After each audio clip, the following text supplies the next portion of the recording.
आज आपण मस्त तर्रीदार अशी कोळंबीचा रस्सा पाहणार आहोत। कोळंबीच्या रश्श्यासाठी झटपट तयार होणारा मसाला देखील मी दाखवणार आहे। चला तर मग कृतीकडे वळूयात। कोळंबीचा रस्सा बनवण्यासाठी इथे मी अर्धा किलो कोळंबी आणलेले आहेत। हे बाजारातून कोळंबी मी साफ करून आणलेले आहेत। अशा प्रकारे कोळंबी साफ करून दिले जाते व आता हे कोळंबी आपण स्वच्छ पाण्याने एकदा धुवून घ्यायचे आहे व त्यावरील या कोळंबीचा वरचा भाग असा आपण थोडासा चाकूने बारीक असा कट करून घेणार आहोत व त्यावरील ही काळी रेघ दिसते ती आपण काढून घ्यायची आहे।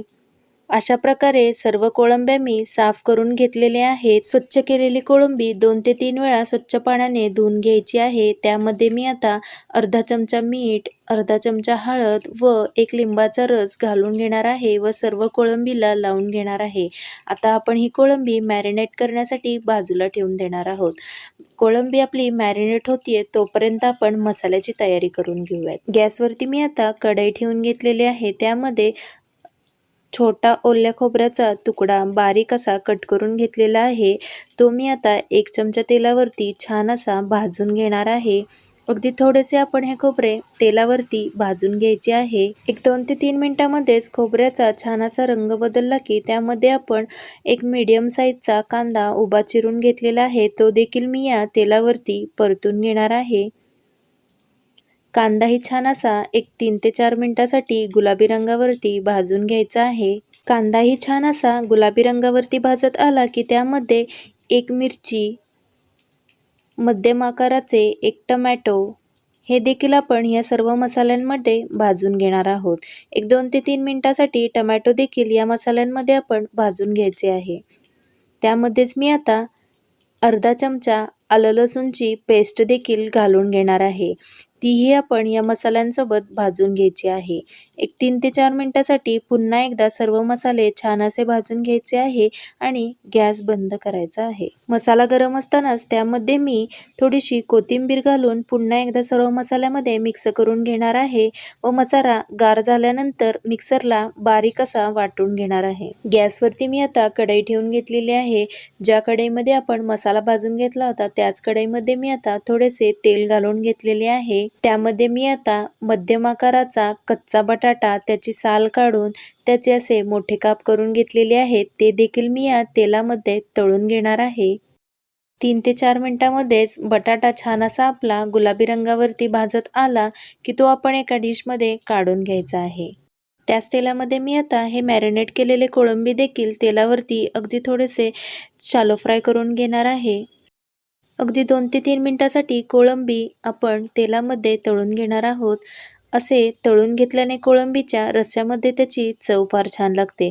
त्याचबरोबर कोळंबीचा थोडासा उग्र वास असतो तो देखील निघून जाण्यास मदत होते। 3 ते 4 मिनिटांमध्येच कोळंबी देखील आपले छान असे तळून झालेले आहेत। ते देखील मी एका डिशमध्ये काढून घेतलेले आहे। त्याच तेलामध्ये मी आता आपण हे बारीक वाटून घेतलेला मसाला होता तो देखील मी या तेलामध्ये घालून घेणार आहे। अगदी 2 ते 3 मिनिटांसाठी आपण हा मसाला भाजून घ्यायचा। मसाला आपला छान असा भाजत आला की त्यामध्ये मी 1 चमचा मालवणी मसाला घालून घेणार आहे। त्यामध्येच थोडीशी अगदी किंचित हळद घालून घेणार आहे।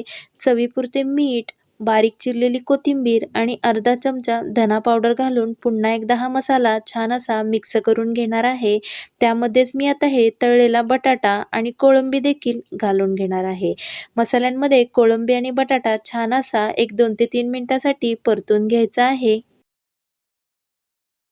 मसाल्यांमध्ये घातलेल्या या कोळंबीला 2 ते 3 मिनिटांमध्येच तेल सुटू लागले की त्यामध्ये 1 ग्लास गरम करून पाणी घालून घेणार आहोत। इथे आपण पाण्याचे प्रमाण थोडेसे जास्त ठेवणार आहोत कारण रश्श्यामध्ये आपण कोळंबी आणि बटाटा छान असा शिजवून घेणार आहोत। पाणी अटते व त्यामुळे आपण रश्श्याचे प्रमाण थोडेसे जास्त ठेवायचे आहे। रश्श्याला छान अशी उकळी आली की त्यामध्ये मी अर्धा वाटी कोकम आगळ घालून घेणार आहे। इथे तुम्ही तुमच्या आवडीप्रमाणे आमसूल किंवा चिंचेचा रस देखील घालू शकता। आता आपण गॅसची फ्लेम मंद आच करायची आहे आणि मंद आचेवरती आपण कोळंबी छान असे शिजवून घेणार आहोत। 5 ते 7 मिनिटांमध्येच कोळंबी छान अशी शिजली जाते बघा तर मग किती सुंदर अशा आपल्या रश्श्याला कट देखील आलेला आहे आणि आपली कोळंबीचा रस्सा देखील किती सुंदर झालेला आहे. बघा तर मी एक कोळंबी अशी शिजली आहे का नाही ते चेक केलेली आहे. तर आपली कोळंबी अगदी छान अशी शिजली गेलेली आहे व त्यामधील बटाटा देखील छान असा मऊसर झालेला आहे. मस्त आपली झणझणीत आणि तर्रीदार अशी कोळंबीचा रस्सा खायला एकदम तयार आहे.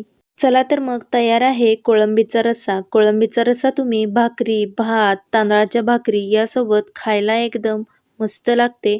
चला तर मग तयार आहे आपला मस्त झणझणीत असा कोळंबीचा रस्सा.